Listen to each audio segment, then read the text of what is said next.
سلام إذا خبركم أنا فتوات نبي سبنا الشانال كم يتخونوا لمون كم تلمود بستفعلوا زعباتات مزيكم الله خوك أدمي جنا إز شانال نخعبي إز فيديو معنا خالتنا خبز لايك شير كومنت بعبيد ما سبسكرايب بمقباره جمروا واناوي مجلسي جنرال تحدث ورده كبابي حادث ساعة 20 دقيقة زود انتخون تقلل بزبلجن اتي أنكر ملأختي ويحسب نايزي مجلس انت ينيرو زبل ناباخم خنبلوينا هزباوي جواي ركبات تجرايون بإزته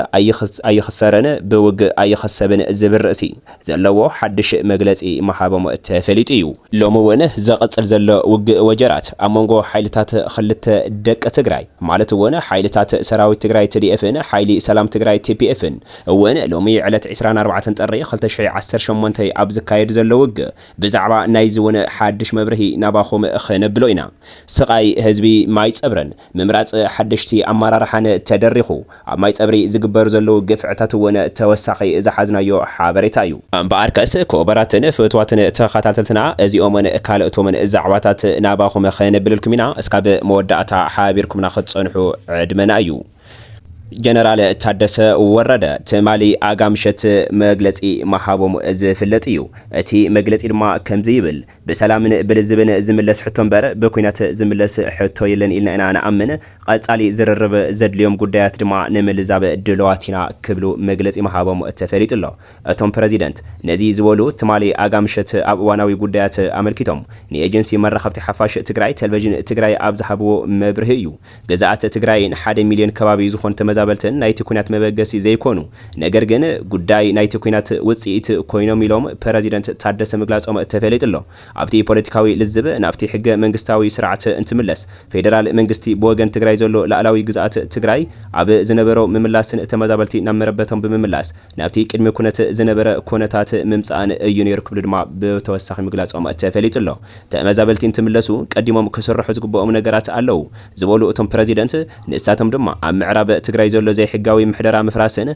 تمازابل تدحنتهم تحليو نكبرهم بزمتنا زقبا نكملسو زخلو لقدمو خوينات بمملأن زبل يوم عبس ألمتي تمازابل تي أبن ملسو الأوان سأقامات نيروهم زبلو اتهم بريزيدنت باتي سمم عنات مسرت تيزن برا زي حقاوي محدرة كفرس انها تقبو انها تتنخر زخدلو ماننات أب حدقا زور قلو سرعة تمرتي استغيرلون دحننات اتهم تمازابل تي تقراي تدقفو ألا خانا تبهالن أب حدقا زور قلون انها خون ايو مسيو دمايلهم تمازابل تي نملاس اتي غزياوي ممحدار اغليلخا ناي مخاد كونتات يونيرو اتغاغابرا اتي تلمي مملاس مولء بمولء نتي غزياوي ممحدار نغون غديفخا منقصاص الله ازي كمعراره اينا انحتتنا مصينا كبلو دحر مغلاصم باتي سممعنت مسرت نا معراب تግራይ حيلي ام انقصاص الاوانه زي حسبنا لغونصي اغاطيمو زبلو اتم بريزيدنت نا مولء كينات زمسل ناي درون طقعت دما اغاطيمو نايلم بسلام بلزبن زملس حتون بر بكينات زملس حتو يلن إلنا انا امن قصالي زررب أبزر اليوم قدات رمان ملزاب دلواتنا زبلو اتم بريزيدنت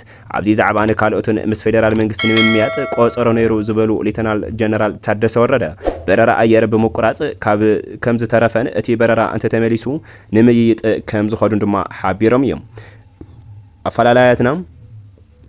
أفعلاتنا الناس اتي زلو شجر خنفوت حلنا ناب كوينات نايم تاودليت يبلنان اتوم حتوتاتنا نابتي ناي بريتوريا سم معنت كيدنا إنا خنفوت حزبلو بريزيدنت تادسا اتي أبزي كنيات زجبر زلو نايدرون طاعت نامولو كوينات نمشجار زجبر مدلوات جن جوبو أيكونن يلوم تجراي أبازي كبيد كونتات كمزلا زازا خخارو جنرال تادس ورده ولا أنت خبده كابتي زخف كونتات نمسجار اتي جزاو محدار ناي كل ما أخل مقبارن رب كجبري جبا أب بجت دومز ገንዘብ ዓበይቲ ጸገማት ኣለውና ዝበሉ ፕሬዝዳንት ታደሰ ከም ተጋሩ ተሓባቢርኻ ጸገም ናይ ምፍታሕ ንፈልጦ ኢና ስለዚ ተሓላሊና ንጽባሕ ክንሰግር ኣለና ክብሉ ድማ ጻዊዕት መቕራቦም ተፈሊጦም ብተወሳኺ እውን ህዝቢ ትግራይ ዝደልዮም ጠለባት እውን ከም ቅድሚ ኩነት ከም ዘቐመጡ እዩ ተፈሊጡ ዘሎ ጀነራል ታደሰ ወረደ ኣብቲ ዝሃብዎ መግለጺ ድማ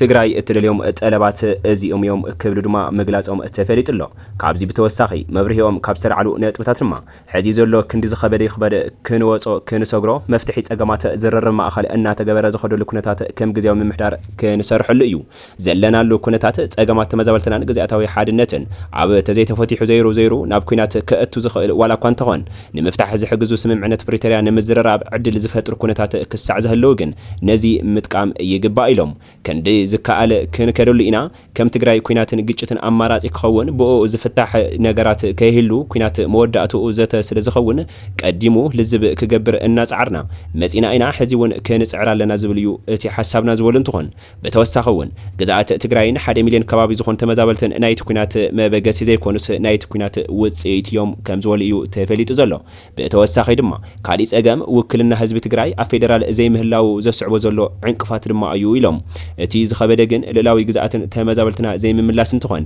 ምምሕዳር ጸለምቲ ተጸዋዕነቱ ናባና ክኸውን ናትና ድሌት ነይሩ ብወገን ፌደራል ድማ ዝነበረ ምጉታት ተሓዊሱ ኣብኡ ዝነበረ ዕጡቕ ኣብኡ ንዝነብር ህዝብና ክሳብ መንነቱን መቕያር ዝኸይድ ጽዕንቶ እዩ ዝወስደ ነይሩ ኣብ ጸለምቲ ተማሃሮ ብቋንቋኦም ከይመሃሩ ስሩዕ ምሕደራ ከይህሉን ሕገ መንግስታዊ ልዕላውነት ዝተጣሓሰሉ ትግራይ ደግፍካ ኣባል ሕወሓት ኢኻ ናብ ዝብሉ ኩነታት እናኸደ ህዝባውና ዝበሳበሰሉ ኩነታት ተፈጢሩ ጸኒሑ ይብል ተወሳኺ እውን ሎሚ ቅነ ኣብዚ ዝካየድ ዘሎ ናይ ጸለምቲ ውግእ ካብኡ ብምብጋስ ብጣዕሚ መሰቃቕን መፍርሕን ዝበሃል ነገራት እናተገበረ እዩ ዝርከብ ዘሎ ካብ ማይ ጸብሪ ብዝበጽሕና ሓበሬታ ብጅምላ እናተገፈፍና ንእሰር እንሳቀየልና ዕጡቃት ኣምሓራን ሰራዊት ኢትዮጵያን ሰላማዊ ሰልፊ ዘይወጻኹም ኣብ ግዜኹም ገዛኹም ዝተረፍኩም ብምባል ሕጂ ገዛ ንገዛ እናዘሩ ሰብ ይኣስሩ ይቐትሉ ያጋፍዑ ኣለዉ ክብል ድማ ገሊጾም እዮም እቲ ግዜ እዚ ሎማዓንቲ ዕለት 24 ወርሒ 5 2018 እንትኸውን ካብዚ ብተወሳኺ ኩልኹም ተጋሩ ካብዚ ቦታ ውጹ ይብሉና ስለዘለው ኣብ እቶም ግዳያት ንሕና ብመንነትና መዓልታዊ ግፍዕታት ይበጽሕና ኣሎ ዝበሉ እንትኾኑ ሕጂ እውን እቲ ኩነታት ቢኢስና ስለዘለው መፍትሒ ክግበረልና ንጽውዕ ክብሉ እቶም ግዳያት ጸዊዖም ብጀነራል ሓሽሚን ኮሎኔል ደረጀን ዝመርሕዎ ትእዛዛት ህዝቢ እቲ ከባቢ ሓይሊ ሰላማዊ ሰልፊ ይካየድ ገዛ ንገዛ እናዘሩ መግድድዎም ምዝካር ድማ ተኻኢሉ ኣሎ ካብዚ ብተወሳኺ ኣብ ከተማ ማይ ጸብሪ ሓድሽ ኣመራርሓ ይምረጹ ምህላዎም ድማ ተፈሊጡ ኣሎ ኣብ ከተማ ማይ ጸብርን ወረዳ ጸለምትን ብዕጡቓት ኣምሓራ ካብ ጣብያ ክሳብ ወረዳ ሓድሽ ኣመራርሓ ይምረጹ ኣለዉ ሓደ ትግራዋይ ናብዚ ከይኣቱ ንዓና ዘይሰምዕ ኣብዚ ከይነብር ስጎግቦ ዝብል መምርሒ ከም ዝተዋሃውን ንምፍላጥ ተኻኢሉ እዩ ኣብቲ ቦታ ትግርኛ ከይትዛረብ ሙዚቃ ከይትኸፍት ሓሳብካ ከይትገልጽ ዝተገደበ ኮይኑ ብርክት ዝበሉ ተጋርቦ ኣብ ዝተፈላለዩ ቦታታት ተኣሲሮም ከም ዘለው ኣነ ንባዕሊ ናብቲ ከባቢ ሰጊረ ምስ ነበርቲ ተራኺበ ብዝገበርክዎ ወግዓዊ ኣረጋጊጽ ኣለኹ ክብል ሓደ ሓውና ዝሃበና ሓበሬታ እዩ ብሓቂ ህዝቢ እቲ ከባቢ ናብ ዓዱ ተመሊሱ ዘይኮነስ በቢ መዓልቱ እዩ ዝቕተል ዝጭወ ዝእሰር ዘሎ መሰረት ውዕሊ ፕሪቶሪያ ሰራዊት ኢትዮጵያ ውሕስና ህዝቢ ከረጋግጽ እናተገብኡ በኣንጻሩ ነቶም ዕጡቃት ኣስመላሽ ኮሚቴ ኢና ባህልትን እናደገፈ ግፍዕታት የብጽሕ ምህላይ እዩ ተፈሊጡ ዘሎ እቶም ግፍዕታት ክፍጸሙ ዝተሓባበሩን መምርሒ ዘውርዱ ዘለው ድማ ብርጋዴር ጀነራል ሓሽመን ኢብራሂም ኣዛዚ ኮር 51 ኮሎኔል ደጀን እንትኸውን ወያኔ ናብዚ ኣይተኣቱን ማይ ጸብሪ ለኛ ትንሽ መንደርናት ዝብል ዘረባ ናቶም ኣምሓሮ ዝገለጽሎም ኮይኑ ሕጂ እውን ነቲ ህዝቢ ክጋፋዕ ይገብሩ ምህላዎም ተፈሊጡ ኣሎ ካብዚ ብዘለለ ድሕሪ እቲ መግለጺ ትግራዋይ ዝኾነ ኣብ ሰላማዊ ሰልፊ ኣይተረኸብካን ብዝብል ገዛ ንገዛ እናዘሩ ብጅምላ ይገፉን ይኣስሩን ምህላዎም ሎማዓንቲ ዕለት 24 ጥሪ 2018 ተፈሊጡ ኣሎ ዛጊድ ኣብ ከተማ ማይ ጸብሪ ጥራሕ 32 ሰባት ተኣሲሮም ከም ዘለው ኣረጋጊጽና ኣለና ህዝቢ ጸለምቲ ውሕስኑ ዝረጋገጸሉ ስኢኑ ኣሎ ጠሪዑ ዝሰምዖ የለን ብወገን ትግራይ ይኹን ብወገን መንግስቲ ኢትዮጵያ ከለላ ይረኸበን እኳ ደኣሰ ድሕሪ ፕሪቶሪያ ግፍዕታት ቢኢስዎ ከም ዘሎ እዩ ኣብቲ ከባቢ ተንቀሳቒሱ ዝተረኸበ ሓበሬታ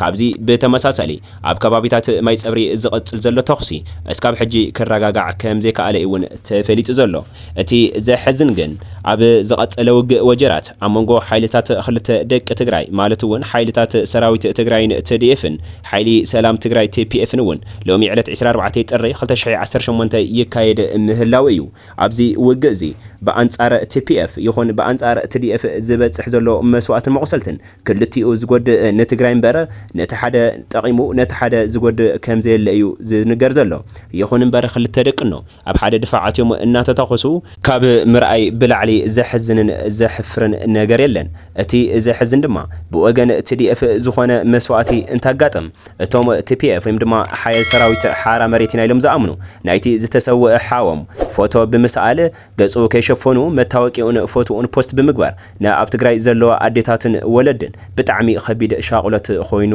ከም ዘሎ ተፈሊጡ ብተመሳሳሊ TDF እውን ሓይልታት TPF ኣብ ዝቆተሉ ወይም ድማ ኣብ ዝማረኽሉ ሰዓት እዚኦም ከምዚ እዮም እናበሉ ናብ ቪዲዮ ይኹን ፎቶ እናፖስተቱ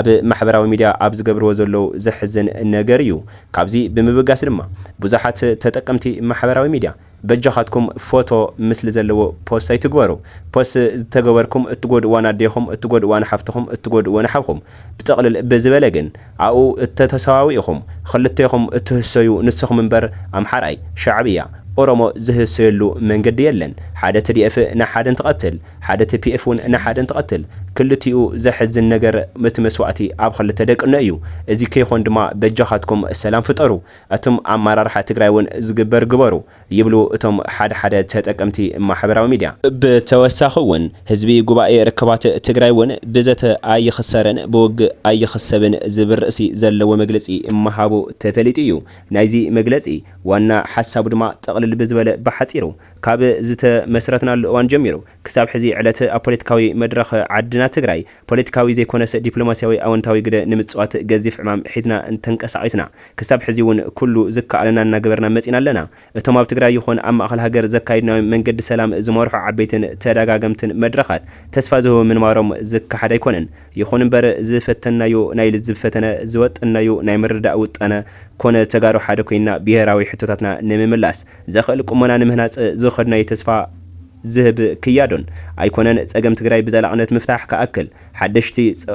ጾታዊ ምዕባለታት ተወሊዶም ዝተጸበናዮ ዞተን ብኡ ክፍጠር ዝድለ ዝነበረ ሰላምን ናብ ጎንፂ ንውግእን ተቐይሩ ምስማዕና ከም ትካል ኣብ ዓሚቕ ሓዘን ኣለና ክበለ ድሕሪ ምግላጹ ካብ ውግእ